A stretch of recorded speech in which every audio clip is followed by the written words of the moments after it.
Don't forget that you're not my first choice, just a reliable one, she said during a fight. I said, okay, and the fight ended. She thought she'd won. I moved out 3 days later while she was at work, leaving a note. Now you're not my first choice either. Or my second. Met Emily 5 years ago. She was vibrant, outgoing, corporate climber. I was the reliable guy. Within a year, we were living together. I was all in. When she lost her job, I covered rent and bills. I turned down a promotion that meant relocating because she'd just started a new gig. But cracks showed. Emily compared me to her ex Connor. Charismatic, adventurous. The type who'd whisk her on spontaneous road trips. Never mind that he'd cheated and left her heartbroken. Connor would have loved this thriller. He was always up for anything exciting, she'd say during movie nights. She'd stay out late, phone buzzing at odd hours. When I'd ask, she'd snap, "You're being paranoid. Not everyone's life is as predictable as yours." Then came the fight. Friday night, we'd planned dinner, but she came home late, scrolling through her phone with this secretive smile. Something trivial escalated. "You're acting like you're entitled to all my time," she huffed, eyes flashing with that smug certainty. "Emily, we've been together for years. I just want to know what's going on." She laughed, short, bitter. "Oh, please, don't forget that you're not my first choice. Just the reliable one. Connor, he was passion, fire. You're the guy who pays the bills and doesn't complain. Safe, boring. But hey, it works for now." The words landed like a punch. Her tone was dismissive, almost proud of how she'd twisted the knife. "Everyone has a past, Ryan. You should be grateful I'm here at all." Instead of yelling, something clicked. Calm washed over me. "Okay," I said simply, voice steady. She blinked, caught off guard. "Okay, that's it?" "Yeah, okay." I walked to the kitchen, grabbed water like nothing happened. The fight ended right there. She smirked, probably thinking she'd won. She grabbed her jacket, muttered about needing air, and slammed the door. That night, I didn't sleep. Her words echoed, "Not my first choice." It confirmed everything. Connor was back in the picture, maybe never left. Over the next 3 days, while she acted like everything was fine, I planned. Saturday, I found a rental. Sunday, I packed quietly. Clothes, laptop, books. Monday morning, she left for work with a casual "see you later." I loaded my car. Before leaving, I wrote the note on the kitchen counter. "Now you're not my first choice either, or my second." I left my key and drove away. Her first reaction came an hour later. "What the hell, Ryan? This is childish." Then calls I ignored. Voicemails. "We can talk about this. You overreacted." She thought it was a bluff. I didn't respond. Weeks passed. I started thriving. Better freelance gigs. Reconnected with friends. Picked up photography. Meanwhile, mutual friends told me things with Connor imploded. Turns out Connor swept her off her feet with promises and fancy dinners, but it was facade.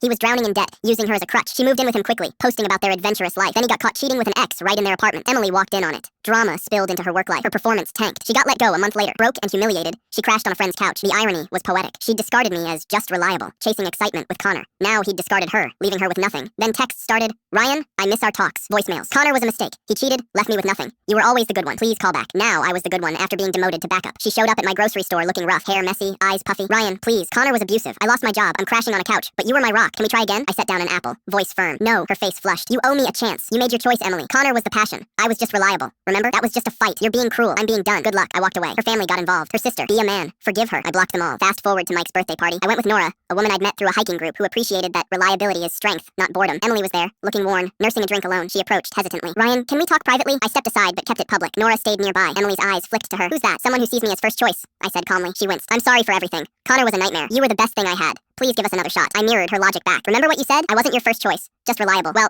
now you're not mine. Or my second. I've built a life without you. Better job, real connections, someone who values me fully." I gestured to Nora. The contrast stark. Me thriving, her desperate. Tears welled. "Don't you care at all? I learned to choose myself. You're irrelevant to my happiness now. Take care, Emily." She stood there, powerless, as I walked back to Nora. Mutuals whispered. One said, "Good for you, man."